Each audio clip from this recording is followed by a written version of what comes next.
सचिन पायलट ने आईना दिखाया। उन्होंने कहा कि इस तरह की दलील नहीं चलेगी कि बाकी राज्यों में भी होता है। बिल्कुल अंजना जी, मैंने कहा पहले, कोई भी राज्यों में होने से ये कोई दलील नहीं चल सकती कि ये राज्यों में हो एक्सेप्टेबल है। नो, बिल्कुल नहीं। मैंने पहले भी कहा, जो चीज सच है वो सच है, उसको गलत करके झूठलाना मेरा स्वभाव नहीं है।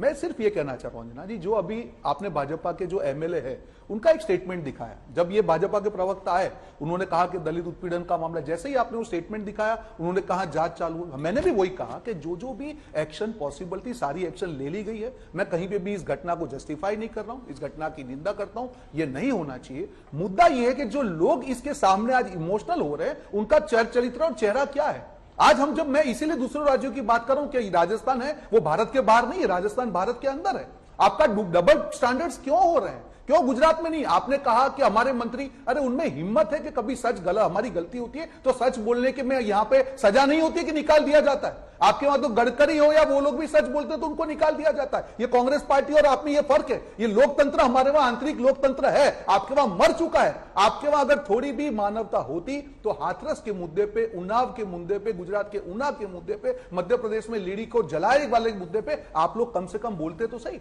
तब आपकी ईमानदारी या संवेदनशीलता क्या गई थी? आप सिलेक्टिव जो कर रहे हैं, मेरा उसका विरोध है। कहीं पे भी राजस्थान की घटनाओं को ना मैं जस्टिफाई करूंगा, ना मैंने कभी की है। ये मेरा स्वभाव है और यही कांग्रेस पार्टी है। अंजना जी, मुद्दा यहां पे क्या है कि जो आंकड़ों के साथ हम जाते हैं, जहां पे हर चीज में भाजपा के राज्य टॉप करते हैं, आप जब विपक्ष में जो ही चीज होती है आप अपेक्षा करते हैं, पर सामने जब आपके राज्य में है तब कुछ तो करके दिखाइए। आज 2 साल के बाद, आज की रिपोर्ट में बोल रहा हूं रोहन जी, मेरी पूरी रिपोर्ट आपने देखी थी।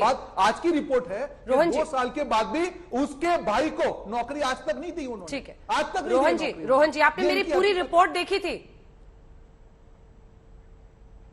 परिवार वालों पर और जो परिजन विरोध कर रहे थे उन पर लाठी चार्ज किया गया।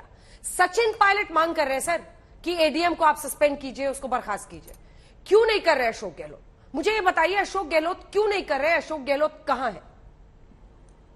तस्वीरें दिखाइए लाठी चार्ज की। एडीजी क्राइम को पूरी, जो जैसे मैं आपको बता रहा हूं, देखिए अंजना जी, मैंने कहा वैसे जो आप शुरुआत से अभी भाजपा प्रवक्ता ने कहा कि इंक्वायरी हो रही, जब उनके जो एमएलए है उन्होंने कहा कि उसकी हकीकत बाहर आने दीजिए। एडीजी क्राइम को पूरी जो इसकी जांच है वो दे दी गई है और दूध का दूध पानी होगा। जो लोग भी जिम्मेदार होंगे इस घटना के पीछे उनको बख्शा नहीं जाएगा। अंजना जी, आपके माध्यम से ये चीज कहना चाह रहा हूं, कोई सवाल ही नहीं है कि ऐसी घटना के बाद में जो लोग जिम्मेदार हो उनको बख्शा जाए। वो प्रशासन के लोग हो, पुलिस के लोग हो, जो भी आदमी जिम्मेदार होगा स्ट्रिक्ट एक्शन लिया जाएगा। मैं आपको ये वचन देके जा रहा हूं।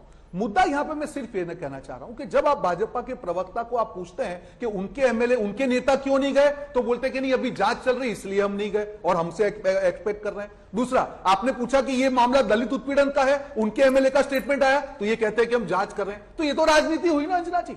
एक बार जो आप स्टैंड लेके बैठे हैं, यहां पे डिबेट में आ जाते हैं और आपको यही नहीं मालूम है कि आपकी पार्टी का क्या स्टैंड है, फिर आप डिबेट क्यों करते हैं? मैं मुद्दा सिर्फ ये कहना चाहता हूं, जैसे ईमानदारी से मैंने स्वीकार किया कि ये घटना गलत है और नहीं होनी चाहिए। क्या भाजपा के जो प्रवक्ता उनमें हिम्मत है कि आज तक तो उन्होंने नहीं किया, उनके दिल में कभी राम नहीं जगा। आज तक की जितनी भी घटना पूरे देश में हुई है भाजपा के शासन में, उसके लिए देश के सामने माफी मांग के दिखाए। हमारी गलती, हमारी सरकार का नहीं होना चाहिए। मैं बोलता हूं कि हाथरस के बारे में बोलेंगे क्या, उन्नाव के लिए बोलेंगे, बोल के दिखाए, एक बार बोल के दिखाए।